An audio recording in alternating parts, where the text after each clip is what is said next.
Hi, my name's Lauren, and this week on my channel I'm going to be doing something a little bit different. This video is going to be inspired by the Great British Sewing Bee.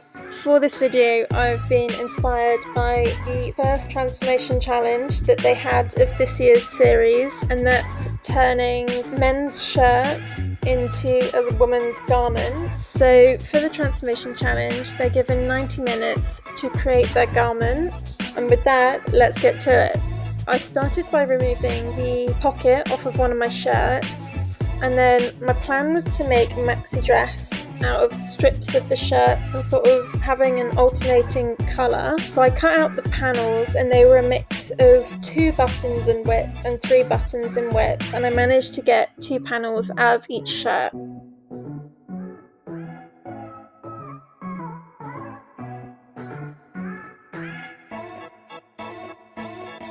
When I came to sew my first pieces together, I realised that I was mixing men's shirts and women's shirts, and the buttons and buttonholes on men's and women's shirts are actually on opposite sides. So to make things super complicated for myself, I cut the side seams and then turned the 2 front panels upside down and onto the opposite sides. So I had ultimately changed the women's shirts into men's shirts.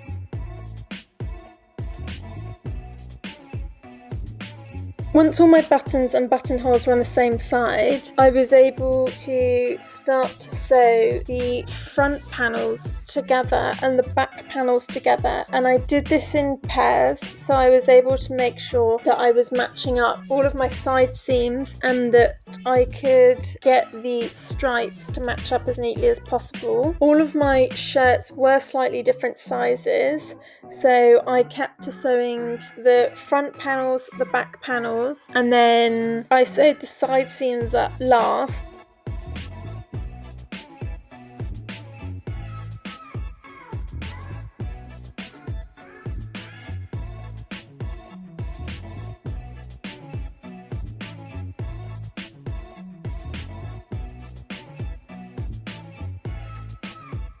Because this was so time consuming, I realised when I had 35 minutes left, I actually hadn't done that much filming, and I still had 2 more panels to attach to the main section of my dress, and I needed to work something out for the top section of my dress. For this, I just decided to create a round strappy neck, as I felt like this would be quickest due to the time I had left. By the time I was actually ready to attach this top section of the dress, I only had 22 minutes left.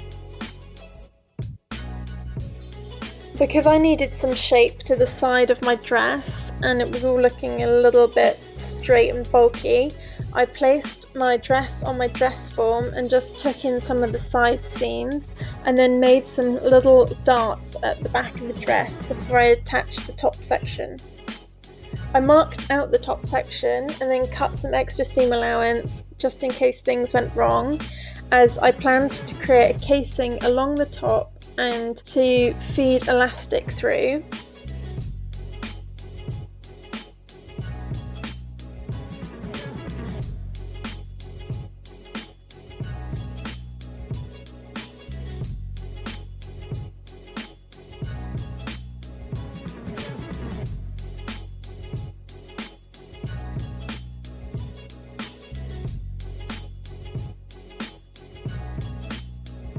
I measured the back piece to the length of the back piece on the main body of the dress and then attached the 2 front panels. Instead of creating darts in the front, in my last 6 minutes I decided to create some little gathers in the 2 front sections under the bust, and because I didn't actually have time to ruffle it properly, I just sort of pinned my gathers in place and sewed them down.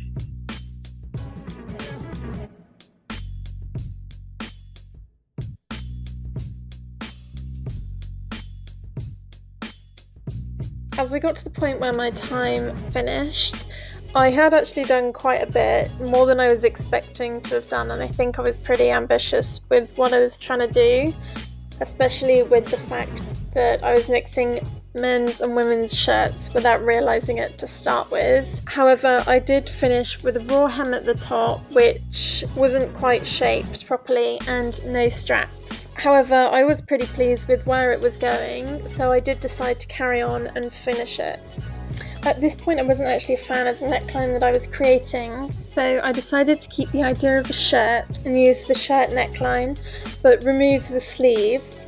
I kind of wish I hadn't cut up the navy shirt, as I would have preferred this as my top section. I took the shirt top from the next colour that went in my colour pattern and cut from as close to the armpit, almost in a straight line, up to the shoulder seam, leaving about 5 centimetres away from the neckline to give me space to hem it, and then back down to the back of the armpit, and then I repeated this on the other side. To hem these edges, I overlocked around the curve and then folded it underneath and just did a straight stitch all the way around. After working out where the shirt neck was going to be, I sewed the sections right sides together. At this point, I realised I had my male and female shirt problem again, and that the placement of the buttons and buttonholes was on the wrong side. When I tried it on, I decided actually I didn't need to do the top 2 buttons, so they were fine to stay on the wrong sides, and I don't reckon many people will notice, and it gives it quite a nice V neckline.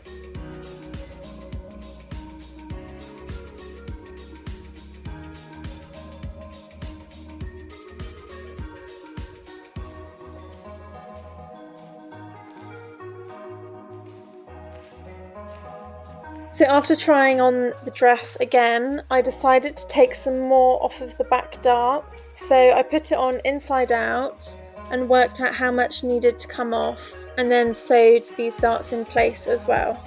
My very last step was to sew down the seam allowance along each stripe of my section of the dress to help everything to just lie flat, and also probably it could do with an iron. But then I was done.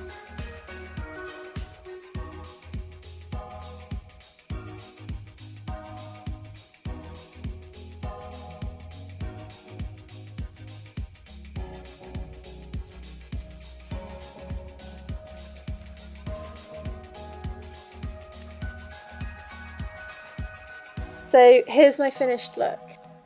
I reckon for the 90 minutes I probably could have been a little less ambitious, but I'm actually really pleased with how it's come out, and I definitely love the look of the dress and the colour palette that I've gone for. I had a lot of fun creating this project where I had a certain amount of time.